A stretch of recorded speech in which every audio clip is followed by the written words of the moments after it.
begin with a small thank you once again, and remembering all of you who are in the audience, but some special friends I must mention. I know that my life has been a collective life. It's been a big struggle, and my strength has come from hundreds of people, from thousands of letters, acquaintances, people from all walks of life. I want to acknowledge the Chancellor, who, as member of the National Advisory Council with me, pushed the National Rural Employment Guarantee Act when even within the Advisory Council there are disputes and differences. The country owes the NREGA also to the Chancellor, who pushed it there. I have Mr. Venugopal sitting in the audience, who, when we were not well known and being beaten up by sarpanchas and panches and ward panches for the right to information, came and stood with us, completely incognito, looking like an ordinary person when he was still just out of the government, helping us propagate the idea of accountability. All contributed to the concept of the right to information, and in the audience there are many users of the RTI, campaigners of the RTI and others. This whole degree actually is yours, because in a sense that it's a recognition of a large collective effort, and unfortunately it goes to single people. So I have received it on your behalf. I want to thank all of you very much today.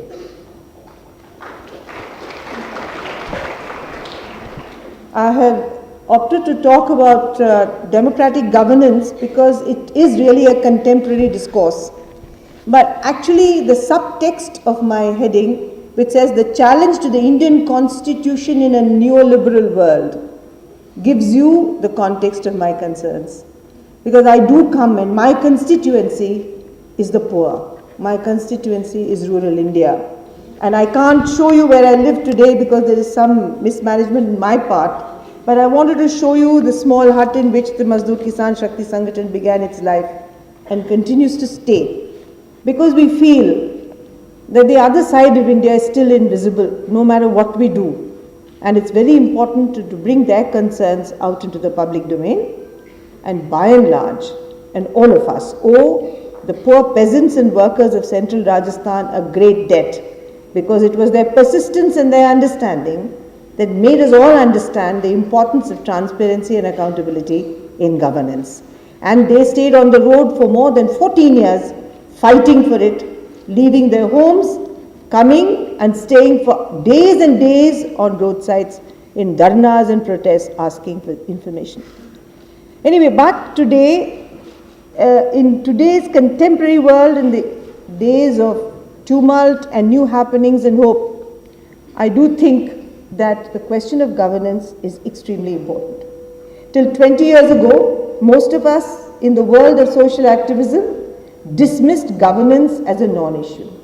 And I remember in the early days of the RTI that the MKSS was often critiqued because we engaged with issues of governance.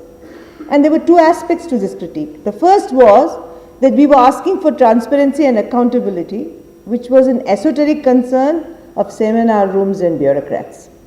And the other critique was that radical change will only come after a complete change in the regime. The government was seen as an enemy to be battled with, and the claim that it should perform for us was dismissed as a syndrome of dependence, which undermined self-reliance. And this was a Gandhian critique as well. People who were Gandhian critiqued us. If a government was formed by a party that was ideologically inimical, questions were raised almost with any form of engagement with that government. Behind both these critiques were the two binaries that continued to dominate thought and language, even though political engagement has changed. Breaking these down, these twin binaries, A, of poverty and governance, and B, of radical revolutionary change all in one shot, or continual struggle and incremental change through engagement, have been an important part of our evolving journey. We argued that in a democracy we need to own the government as the simple largest institution paid for and maintained by taxpayers' money. It must work for us within the constitutional framework. The widespread acceptance of this discourse is because of the RTI. Its use in campaigns helped ordinary people lay claim over the centers of power and decision making in government. We also realized and argued that transparency and accountability were transformatory rights, linked to issues of poverty and injustice, and democratizing governance had to become part of the struggle for economic and social equality. Political change is a result of deliberate efforts for political change is a result of deliberate efforts, and a critical analysis is crucial to the fostering of the process of change. As we stand at another turning point in our electoral politics, and I don't need to explain why, we need to understand where many of these processes originated and how they developed. While we use the energy that is generated to carry these processes forward, we also need to make sure that we do not get lost in the temporary euphoria of the manifestation of change. The need to protect the non-party political space is therefore crucial at a time when many of the votaries of that space are seeking to enter electoral politics. Only then will the binary of inside and outside be overcome in a way that allows democracy to function in a participatory manner. Similarly, the binary of poverty and governance will have to be broken down to ensure that economic and social and political equality are fostered in a synergetic and politically astute and rational manner. Slogans often encapsulate political perceptions. One that was coined years ago by the Mazdoor Kisan Shakti Sangathan, ये सरकार हमारे आप की नहीं किसी के बाप की, पैसे हमारे आप का नहीं किसी के बाप का, ये देश हमारे आप का नहीं किसी के बाप का. Created and spread the discourse. All of government, its structure and functioning and its money, everything was claimed as people's property, to be transparent and accountable.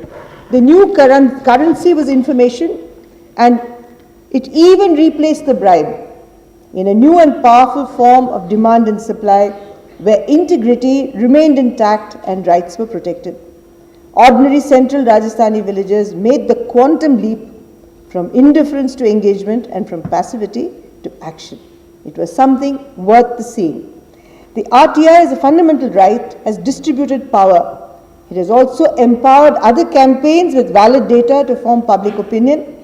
It is a transformatory act which enables the use of all constitutional rights. The feudal role of patronage could eventually be discarded.